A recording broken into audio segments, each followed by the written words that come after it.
Well, welcome back. I'm enjoying a little tea again. Just a hint, I found this out the hard way. If you do have a little tea at night, make sure it's decaffeinated.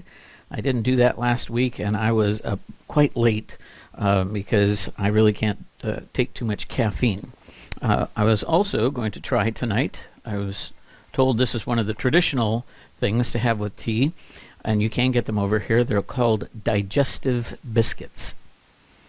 I know that doesn't sound very appetizing, but I'm told that they're very good.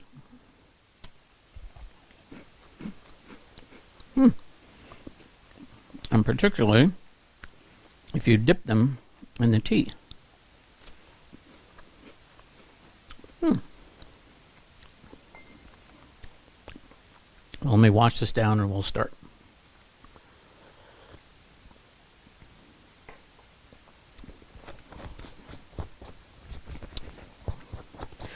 Made a mess of myself. All right. Prince Caspian, Chapter 3, The Dwarf. The worst of sleeping out of doors is that you wake up so dreadfully early. And when you wake, you have to get up because the ground is so hard that you are uncomfortable. And it makes matters worse if there was nothing but apples for breakfast and you had nothing but apples for supper the night before.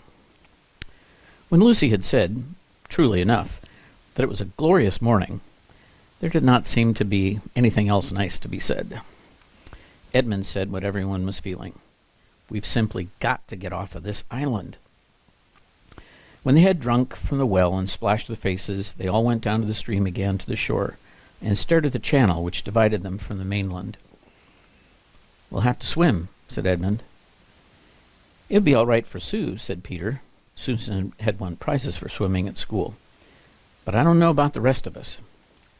By the rest of us, he really meant Edmund, who couldn't yet swim 2 lengths at the school baths, and Lucy, who could hardly swim at all. Anyway, said Susan, there may be currents. Father says it's never wise to bathe in a place you don't know. But Peter, said Lucy, look here. I know I can't swim for nuts at home. In England, I mean. But couldn't we all swim long ago? If it was long ago, when we were kings and queens of Narnia? We could ride then, too, and do all sorts of things. Don't you think? But we were sort of grown-ups then, said Peter. We reigned for years and years and learned to do many things. Aren't we just back at our proper ages again now? Oh, said Edmund in a voice which made everyone stop talking and listen to him. I've just seen it all, he said. Seen what? Asked Peter. Why, the whole thing, said Edmund. You know what we were puzzling about last night, that it was only a year since we left Narnia, but everything looks as if no one had lived in Cair Paravel for hundreds of years. Well, don't you see? You know that however long we seemed to live in Narnia, when we got back through the wardrobe, it seemed to have taken no time at all. Go on, said Susan. I think I'm beginning to understand. And that means, continued Edmund, that once you're out of Narnia, you have no idea how Narnian time is going. Why shouldn't hundreds of years have gone past in Narnia, while only 1 year has passed for us in England? By Jove, Ed, said Peter, I believe you've got it. In that sense, it really was hundreds of years ago we lived in Cair Paravel. And now we're coming back to Narnia, just as if we were Crusaders or Anglo-Saxons or ancient Britons or someone coming back to modern England. How exciting they'll be to see us, began Lucy, but at the same moment everyone else said, hush, or look, for now something was happening. There was a wooded point on the mainland, a little to their right, and they all felt sure that just beyond the point must be the mouth of the river. And now, round that point, there came into sight a boat. When it had cleared the point, it turned and began coming along the channel towards them. There were 2 people on board, one rowing, the other sitting in the stern, and holding a bundle that twitched and moved as if it were alive. Both these people seemed to be soldiers. They had steel caps on their head and light shirts of chain mail. Their faces were bearded and hard.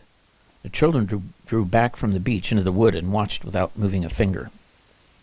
This'll do, said the soldier in the stern when the boat had come about opposite to them. What about tying a stone to its feet, Corporal? said the other, resting on his oars. Garn, growled the other. We don't need that. We haven't brought one. He'll drown sure enough without a stone, as long as we've tied the cords tight. With these words he rose and lifted his bundle. Peter now saw that it was really alive and was in fact a dwarf, bound hand and foot, but struggling as hard as he could. Next moment he heard a twang just beside his ear, and all at once the soldier threw up his arms, dropping the dwarf into the bottom of the boat, and fell over into the water. He floundered away to the far bank, and Peter knew that Susan's arrow had struck his helmet. He turned and saw that she was very pale, but was already fitting a second arrow to the string. But it was never used. As soon as he saw his companion fall, the other soldier, with a loud cry, jumped out of the boat on the far side, and he also floundered through the water, which was apparently just about his depth, and disappeared into the woods of the mainland. "Quick, before she drifts!" shouted Peter. He and Susan, fully dressed as they were, plunged in it, and before the water was up to their shoulders, their hands were on the side of the boat. In a few seconds they had hauled her to the bank and lifted the dwarf out, and Edmund was busily engaged in cutting his bonds with his pocket-knife. Peter's sword would have been sharper, but a sword is very inconvenient for this sort of work, because you can't hold it anywhere lower than the hilt.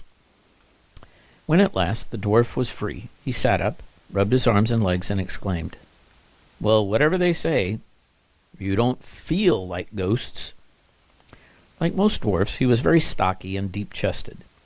He would have been about 3 feet high if he had been standing up, and an immense beard and whiskers of coarse red hair left little of his face to be seen, except a beak-like nose and twinkling black eyes. "Anyway," he continued, "ghosts or not, you've saved my life, and I'm extremely obliged to you." "But why should we be ghosts?" asked Lucy. "I've been told all my life," said the dwarf, "that these woods along the shore were as full of ghosts as they were of trees. That's what the story is, and that's why, when they want to get rid of anyone, they usually bring him down here, like they were doing to me, and say they'll leave him to the ghosts. But I always wondered if they didn't really drown him or cut their throats.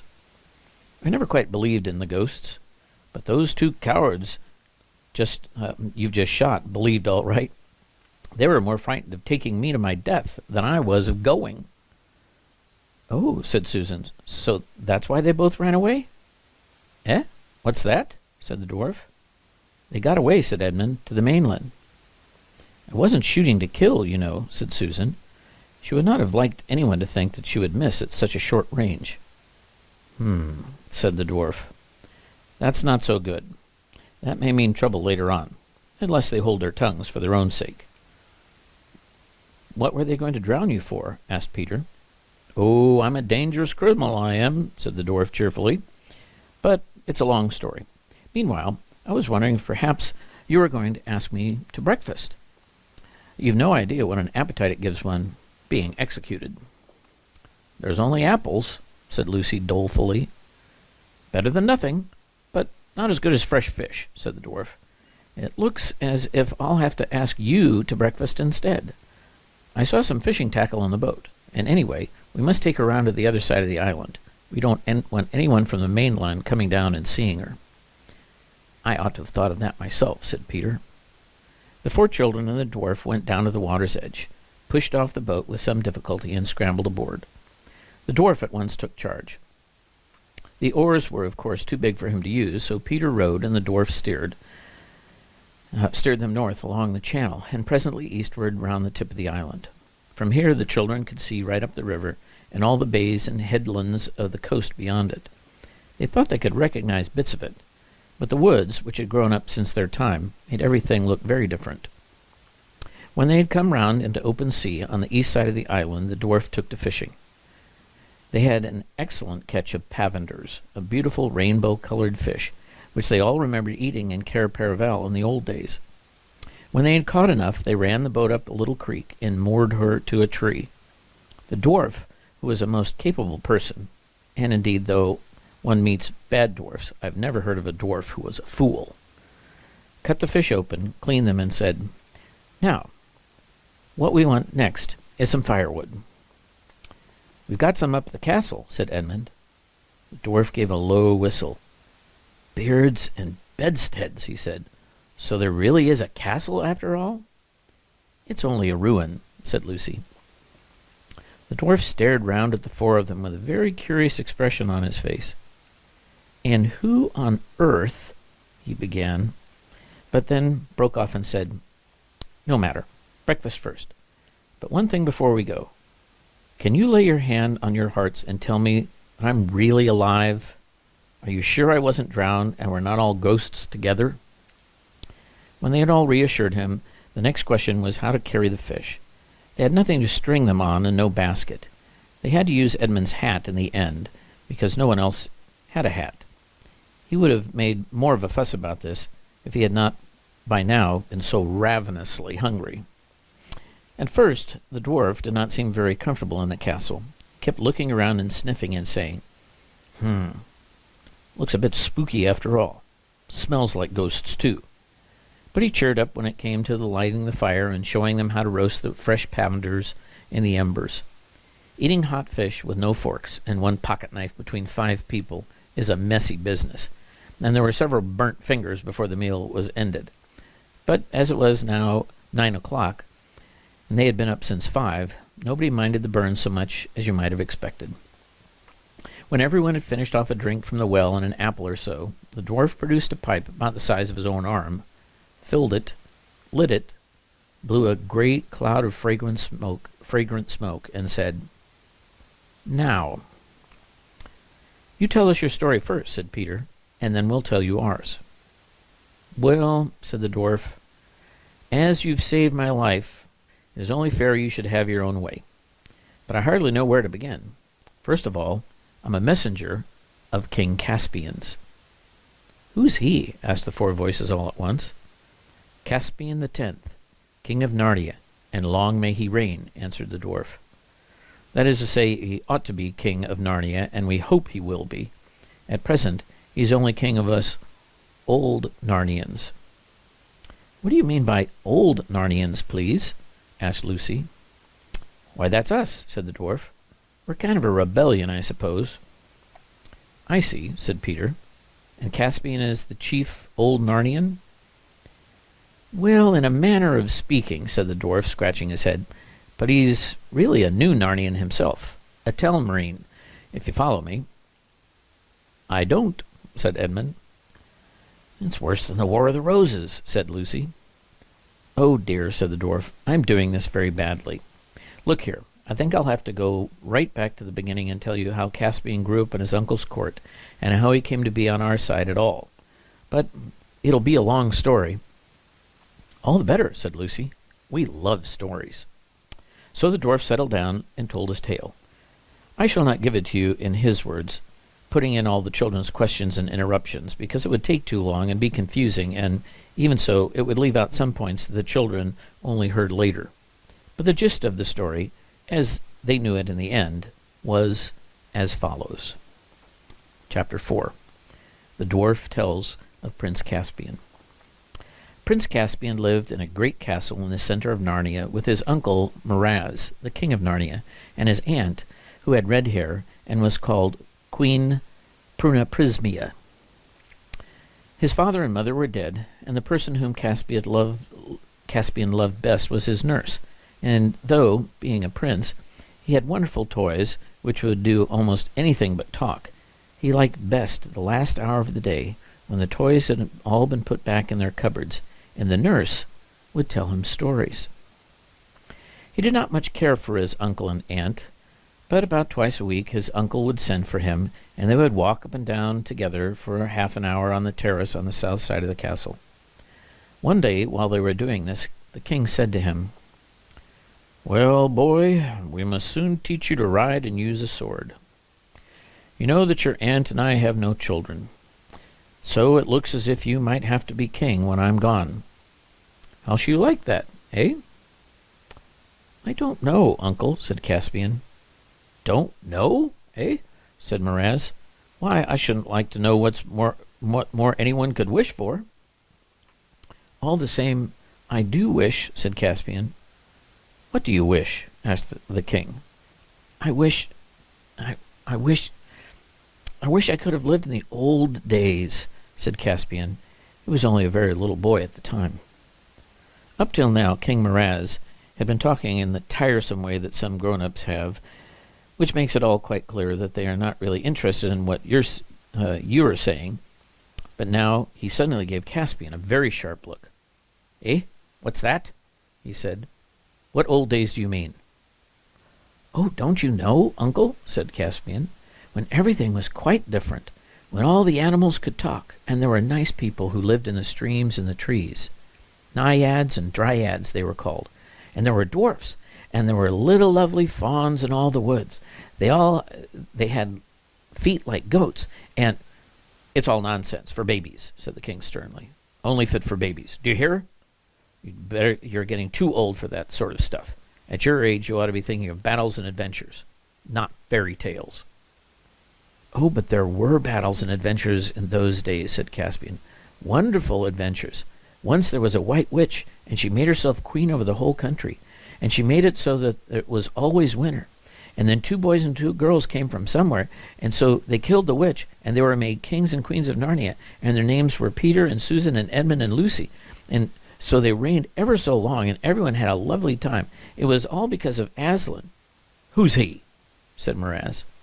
And if Caspian had been a little older, the tone of his uncle's voice would have warned him that it would be wiser to shut up. But he babbled on. "Oh, don't you know?" he said. "Aslan is the great lion who comes from over the sea." "Who has been telling you all this nonsense?" said the king in a voice of thunder. Caspian was frightened and said nothing. "Your Royal Highness," said King Miraz, letting go of Caspian's hand, which he'd been holding till now, "I insist upon being answered. Look me in the face. Who has been telling you this pack of lies?" "Nurse," faltered Caspian, and burst into tears. "Stop that noise," said his uncle, taking Caspian by the shoulders and giving him a shake. "Stop it, and never let me catch you talking, or even thinking about all those silly stories again. There never were those kings and queens. How could there be 2 kings at the same time? And there is no such person as Aslan, and there are no such things as lions, and there never was a time when animals could talk. Do you hear?" "Yes, uncle," sobbed Caspian. "Then let's have no more of it," said the king. And then he called one of his gentlemen-in-waiting, who was standing at the far end of the terrace, and said in a cold voice, "Conduct his Royal Highness to his apartments, and send his Royal Highness's nurse to me at once." Next day Caspian found what a terrible thing he had done, for a nurse had been sent away without even being allowed to say goodbye to him, and he was told he would have a tutor. Caspian missed his nurse very much and shed many tears, and because he was so miserable, he thought about the old stories of Narnia far more than before. He dreamed of dwarfs and dryads every night, and tried very hard to make the dogs and the cats in the castle talk to him. But the dogs only wagged their tails, and the cats only purred. Caspian felt sure that he would hate the new tutor, but when the new tutor arrived about a week later, he turned out to be the sort of person it's almost impossible not to like. He had a long, silvery, pointed beard which came down to his waist, and his face, which was brown and covered with wrinkles, looked very wise, very ugly, and very kind. His voice was grave, and his eyes were merry, so that until you got to know him really well, it was hard to know when he was joking and when he was serious. His name was Dr. Cornelius. Of all of his lessons with Dr. Cornelius, the one that Caspian liked best was history. Up till now, except for Nurse's stories, he had known nothing about the history of Narnia, and he was very surprised to learn that the royal family were newcomers in the country. "It was your Highness's ancestor, Caspian I," said Dr. Cornelius, "who first conquered Narnia and made it his kingdom. It was he who brought all your nation into the country. You are not native Narnians at all. You are Telmarines. That is, you all come from the land of Telmar, far beyond the western mountains. That is why Caspian I is called Caspian the Conqueror." "Please, doctor," asked the Caspian one day, "who lived in Narnia before we all came here out of Telmar?" "No men, or very few. lived in Narnia before the Telmarines took it, said Dr. Cornelius. Then who did my great-great-grandcestors conquer? Whom, not who, Your Highness, said Dr. Cornelius. Perhaps it is time we turn from history to grammar. Oh, please, not yet, said Caspian. I mean, wasn't there a battle? Why is he called Caspian the Conqueror if there was nobody to fight with him? I said there were very few men in Narnia, said the doctor, looking at the little boy very strangely through his great spectacles. For a moment Caspian was puzzled, and then suddenly his heart gave a leap. Do you mean, he gasped, that there were other things? Do you mean it was like the stories where they're... Hush, said Dr. Cornelius, laying his hand very close to Caspian. Not a word more. Don't you know your nurse was sent away for telling you about old Narnia? The king doesn't like it. If he found me telling you secrets, you'd be whipped, and I should have my head cut off. But why? Asked Caspian. It's high time we turn to grammar now, said Dr. Cornelius in a loud voice. Will your Royal Highness please be open to Pulverulatentus Siccus on the 4th page of his grammatical garden of the arbor of accidental pleasantine open to tender wits? After that, it was all nouns and verbs until lunchtime. But I don't think Caspian learned much. He was too excited. He felt sure that Dr. Cornelius would not have said so much unless he meant to tell him more, sooner or later. In this he was not disappointed. A few days later his tutor said, Tonight I am going to give you a lesson in astronomy. At the dead of night, 2 noble planets, Tarva and Alambel, will pass within 1 degree of each other. Such a conjunction has not occurred for 200 years, and your Highness will not live to see it again. It will be best for you to go to bed a little earlier than usual. When the time for the conjunction draws near, I will come and wake you. This didn't seem to have anything to do with old Narnia, which was what Caspian really wanted to hear about, but getting up in the middle of the night is always interesting, and he was moderately pleased. When he went to bed that night, he thought at first he would not be able to sleep, but he soon dropped off, and it seemed only minutes before he felt someone gently shaking him. He sat up in bed and saw the room was full of moonlight. Dr. Cornelius, muffled in a hooded robe and holding a small lamp in his hand, stood by the bedside. Caspian remembered at once what they were going to do. He got up and put on some clothes. Although it was a summer night, it felt colder than he had expected, and was quite glad when the doctor wrapped him in a robe like his own and gave him a pair of warm, soft buskins for his feet. A moment later, both muffled so that they could hardly be seen in the dark corridors, and both shod so that they made almost no noise, master and pupil left the room. Caspian followed the doctor through many passages and up several staircases, and at last through a little door in a turret. They came out upon the leads. On one side were the battlements, on the other a steep roof. Below them, all shadowy and shimmery, the castle gardens. Above them, stars and moon. Presently they came to another door, which led into the great central tower of the whole castle. Dr. Cornelius unlocked it, and they began to climb the dark, winding stair of the tower. Caspian was becoming excited. He had never been allowed up this stair before. It was long and steep, but when they came out on the roof of the tower, and Caspian had got his breath, he felt it had all been worth it. Away on the right he could see, rather indistinctly, the western mountains. On his left was the gleam of the great river, and everything was so quiet that he could hear the sound of the waterfall at Beaver's Dam a mile away. There was no difficulty in picking out the 2 stars they had come to see. They hung rather low in the southern sky, almost as bright as 2 little moons, and very close together. Are they going to have a collision? He asked in an awkward, awestruck voice. Nay, dear prince, said the doctor, and he too spoke in a whisper. The great lords of the upper sky know the steps of their dance too well for that. Look well upon them. Their meeting is fortunate, and it means some great good for the sad realm of Narnia. Tarva, the Lord of Victory, salutes Alambel, the Lady of Peace. They are just coming to their nearest. It's a pity that tree's in the way, said Caspian. We'd really see better from the west tower, though it's not so high.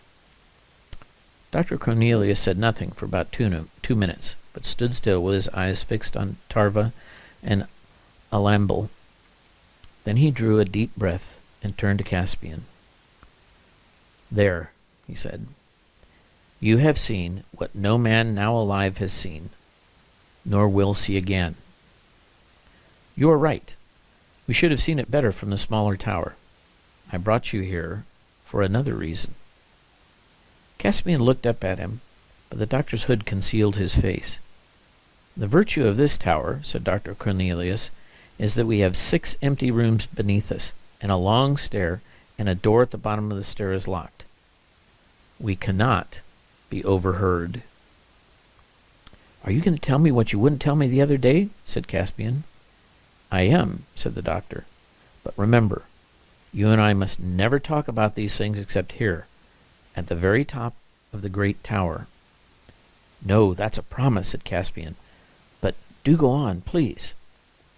Listen, said the doctor. All you have heard about old Narnia is true. It is not the land of men. It is the country of Aslan, the country of the walking trees and the visible naiads, of fauns and satyrs, of dwarfs and giants, of the gods and the centaurs, of talking beasts. It was against these that the first Caspian fought. It is you Telmarines who silenced the beasts, and the trees and the fountains, who killed and drove away the dwarfs and the fauns, and are now trying to cover up even the memory of them. The king does not allow them to be spoken of. Oh, I do wish we hadn't, said Caspian, and I'm glad it was all true, even if it is all over. Many of your race wish that in secret, said Dr. Cornelius. But doctor, said Caspian, why do you say my race?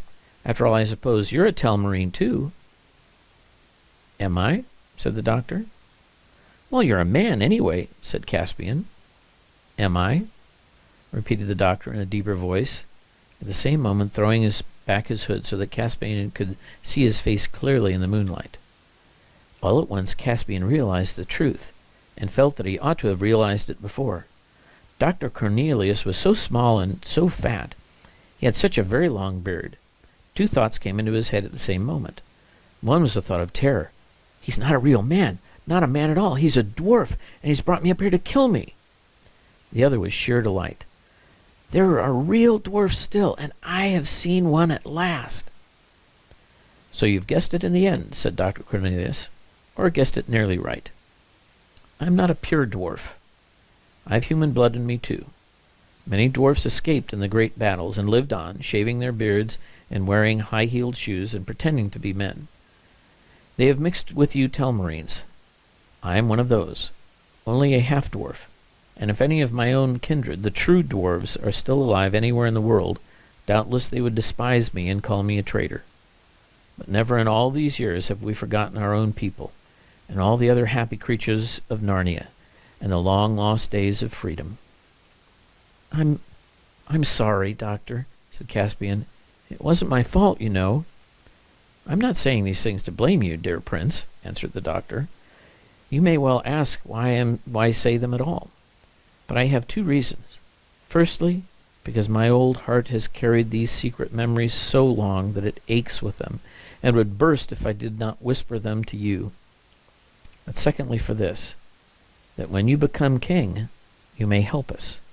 For I know that you also, Telmarine though you are, love the old things.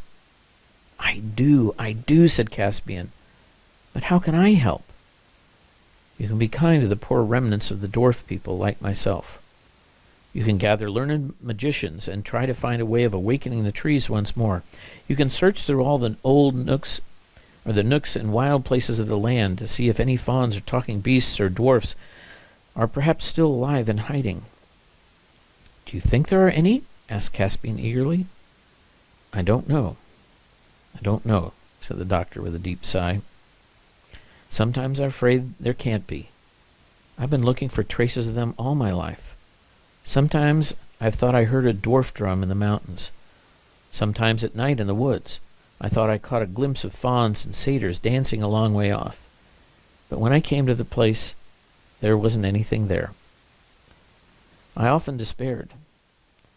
But something always happens to start me hoping again. I don't know. But at least you can try to be a king like the High King Peter of old, and not like your uncle. Then it's true about the kings and queens too? About the White Witch? Said Caspian. Certainly it is true, said Cornelius. Their reign was the golden age of Narnia, and the land has never forgotten them. Did they live in this castle, Doctor? Nay, my dear, said the old man, this castle is a thing of yesterday. Your great-great-grandfather built it. But when the 2 sons of Adam and the 2 daughters of Eve were made kings and queens of Narnia by Aslan himself, they lived in the castle at Cair Paravel. No man alive has seen that blessed place, and perhaps even the ruins of it have now vanished. But we believe it was far from here, down at the mouth of the great river, on the very shore of the sea. Ugh, said Caspian with a shudder. Do you mean in the black woods, where all the ghosts live? Your Highness speaks as you have been taught, said the doctor. But it is all lies. There are no ghosts there. That is a story invented by the Telmarines. Your kings are in deadly fear of the sea because they can never quite forget that all the stories of Aslan is that he comes from over the sea. They don't want to go near it, and they don't want anyone else to go near it. So they have let great woods grow up to cut the people off from the coast. But because they have quarreled with the trees, they're afraid of the woods, and because they are afraid of the woods, they imagine that they are full of ghosts. And the kings and great men, hating both sea and wood, partly believe these stories and partly encourage them. They feel safer if no one in Narnia dares to go down to the coast and look out to the sea, toward Aslan's land, and the morning, and the eastern end of the world. There was a deep silence between them for a few minutes. Then Dr. Cornelius said, Come, we have been here long enough. It is time to go down and to bed. Must we? Said Caspian. I'd like to go on talking about these things for hours and hours and hours. Someone might begin looking for us if we did that, said Dr. Cornelius. Hope you enjoyed it, and have a good sleep yourselves. See you tomorrow.